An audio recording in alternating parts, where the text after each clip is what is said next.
Hello, everybody. This time we'll be discussing step one, general information in the application of permit to operate of air pollution source installation. For example, a generator set. And I hope may matutunan po kayo dito sa video na ito, especially how to complete step one of the permit to operate of air pollution source installation application. Dito po sa ating OPMS, meron po itong steps 1 to 6. At ang step 1 po ay ang general information.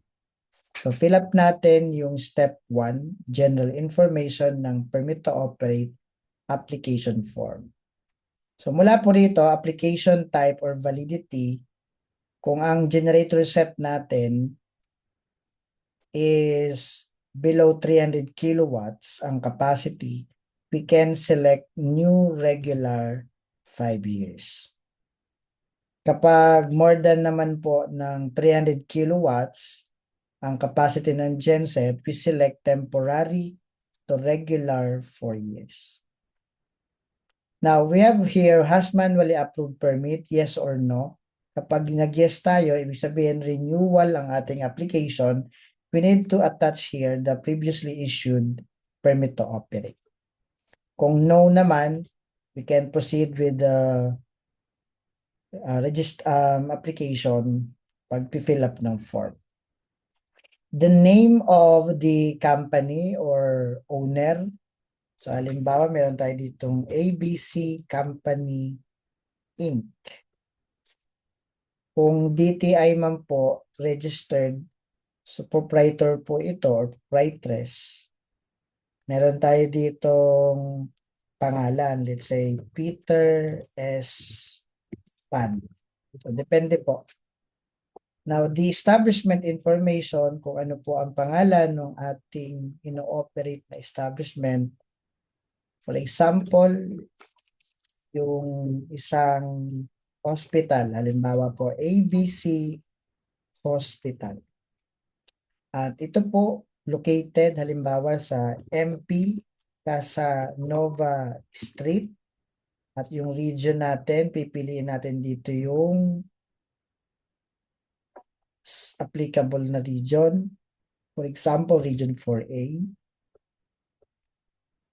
At mula naman po dyan, pipiliin natin yung province under this region. Halimbawa, Batangas. Another one, yung pong city or municipality under that province. So for example, Batangas City. And yung pong barangay under this city or municipality. For example, Alangilan. Now, we have also here the zip code. Kung ano po ang zip code ng ating city. Halimbawa, for 200. Yung telephone number, for example, kung meron po, 043-722-452-4534. Then, kung merong fax number, you can put not applicable kung wala namang information. Then, same name as establishment. Ito pong nandito. Kung saan, kung meron tayong plant or site or branch information. No? Kung hindi po parehas, then select no and then provide the name of the establishment. But most of the time, naka-default naman talaga yan na yes. Kasi ito pong establishment na nilalagay natin dito, yan po yung establishment kung saan naka-install naman ang ating air pollution source installation like generator set at parehas na po ito. Same name as establishment, same address, same contact number dito sa plant, site, or branch information. So keep it yes. Unless may pagkakaiba pa. Then the plant geolocation of entrance gate. Napapansin ninyo, kung meron man tayong establishment or facility kung saan located yung ating air pollution source installation like genset, tinatanong dito yung geo coordinates sa may entrance gate mismo. Halimbawa, 13.12345, then longitude is 121.12345. Well, you can open a Google Map. So for example, meron tayong Google Map. At yung ating Google Map, makikita natin yung ating location ng ating establishment o yung ating hospital na example natin. So halimbawa, meron tayo dito na hospital. Okay. At yung ating hospital, hahanapin natin yung entrance gate. So kung ito yung ito yung hospital, hanapin natin yung entrance gate. So pwede na po ito, yung entrance. So ito pong 13 point something, 121 point something, yan na po yung ating geo coordinates ng entrance. So lalagay lang natin yan dito. At ano naman yung land area occupied ng ating establishment. For example, meron tayong 9,000 square meter po. And then yung land use, commercial, industrial, agricultural. Depende kung processing or manufacturing plant, industrial, commercial establishment, agricultural. So halimbawa yung hospital, commercial, and then yung authority over the project site, pag-aari ba natin yung lupa, naka-leased or shared. So, halimbawa, own. And then yung TIN, for example, 933-531-000. Then, ano po yung EIA classification? So, during application of ECC ng hospital, na-determine mo dyan kung anong classification. Kung ito ay heavy industries, non-ferrous metal, so select natin dito. So kung ang example natin ay hospital, ito ay institutional and other structures with laboratory facilities. So example lang yon na establishment natin, yung hospital, pero kung ano man po ang establishment type natin, ano ang classification, hanapin lang natin dito. We can select commercial, kung depende po kung ano po ang establishment natin. EIA classification. So we just select the EIA classification, the nearest classification. Nature of business, for example, tertiary level hospital. Ano po yung email address? For example, abc1234@gmail.com. Dito naman po sa project category, tandaan nyo yung category ng project, category A, category B, category C, at category D. Pagka hospital naman, ay ito po ay category B at pwede nating kategorya ito sa non-environmentally critical project, IEE checklist. Okay po. Pwede rin nating sabihin category B kung EIS.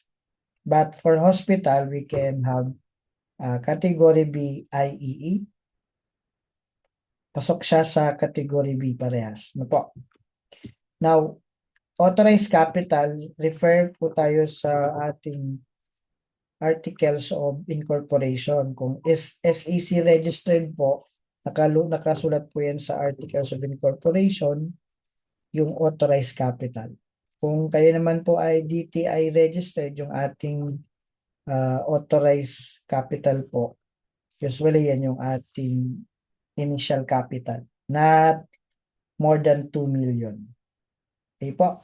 So, halimbawa, ang capital natin based sa articles of incorporation is 5 million. 1, 2, 3.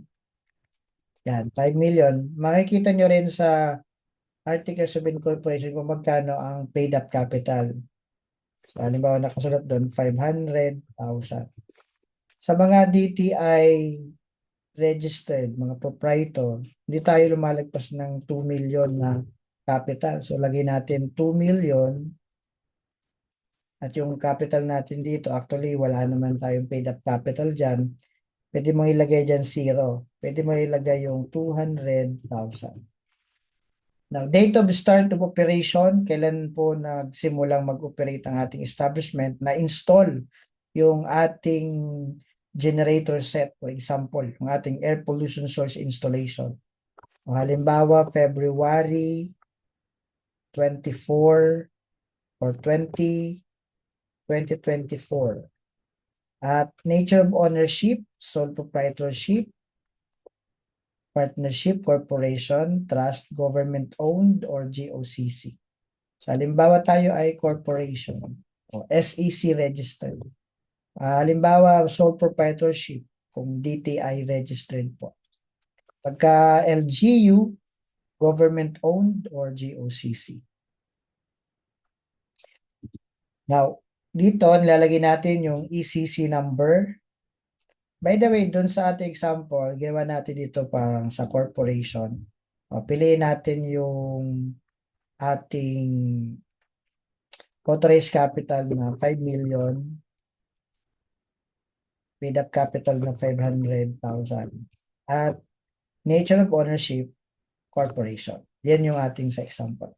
We have also the ECC reference number like ECC, OL, R4A, 12, 1, 2, 3, 4. Example lang. And then yung CNC number is not applicable. Kapag po hospital, automatic po yan, ECC ang requirement dyan. So walang CNC po ng mga hospital project. Total employees, for example, 75, regardless kung ano ang status of appointment. Regular, casual, job order, probationary, hindi po, basta yung number of employees sa ating project. The managing head name, halimbawa first name, Peter, middle name S, then last name ay Pan. Example lang po yung pangalan na yan. Email address, for example, peter1234@gmail.com. At yung kanyang telephone numbers. 043-722-1234. Example lang po. Then what is the office operation? Hours per day, office operation days per week. For example, we have 24 hours per day, then 7 days per week. Siyempre, hospital. No? And then, kung sa production details, kung hindi naman tayo processing or manufacturing, we can just leave it blank. So, sa mga iba pong mga type of industry, meron kayong production. So, lagay nyo dito yung production operating hours, production operating days per week. O pwedeng naka-blank yan, no? And then, name of the managing head, nilalagay ng pangalan, saka yung name ng pollution control officer. For example, Juan S. De La Cruz. And then, yung ating email address ni PCO, halimbawa, Juan12345@gmail.com. And then telephone number kung meron, 043-722-1234. At yung designation niya, appointed. Kapag appointed po, hihingin sa atin yung proof of submitted application sa dulo. Sa step number 6. At dito po, kailangan natin i-indicate kung ano namang date tayo nag-submit. Halimbawa, submit ng PCO accreditation kung appointed pa lang. So, halimbawa, February 24, 2025. Kung tayo naman po ay accredited, then hihingin sa atin yung accreditation number. For example, 2024, 4A, 1, 2, 3, 4, 5. And then, kailan ang validity nito? Accreditation validity. So, until, for example, February 24, 2027. Example lang po yun. Then, raw materials and product information. Kung meron tayong materials at product. So, kung ito ay hospital, wala naman tayo ditong product o raw materials na ginagamit. Pwede ba natin tong i-submit, i-proceed sa step number 2 kung walang information dito? Click natin yung proceed. So, papasok na kayo sa step number 2 kung kayo po ay kung walang error na po dito. Na po. So, for example, may lumabas dito na ganito, kulay pula. May mga tanong like, if you are renewing a permit approved in OPMS, please use the renewal facility found in the approved PTO list. So, hindi naman tayo nagre-renew. If you are renewing a manually approved permit, then the manually approved permit must be provided. Okay po. Again, dito sa dulo, kung wala naman tayo sa pricing or manufacturing, wala tayong raw material and product information, pwede natin po itong blank. So, click lang natin yung proceed. Makakarating na tayo sa ating step number 2 kung wala naman tayong nakikita ng error at binibigay ng system. So, yun lamang po ang permit to operate application step number 1. At kung gusto niyo pa pong matutunan kung paano naman yung step 2 ng permit to operate APSI application, please subscribe, like, and share this video. Maraming salamat for listening and God bless us all. Thank you po.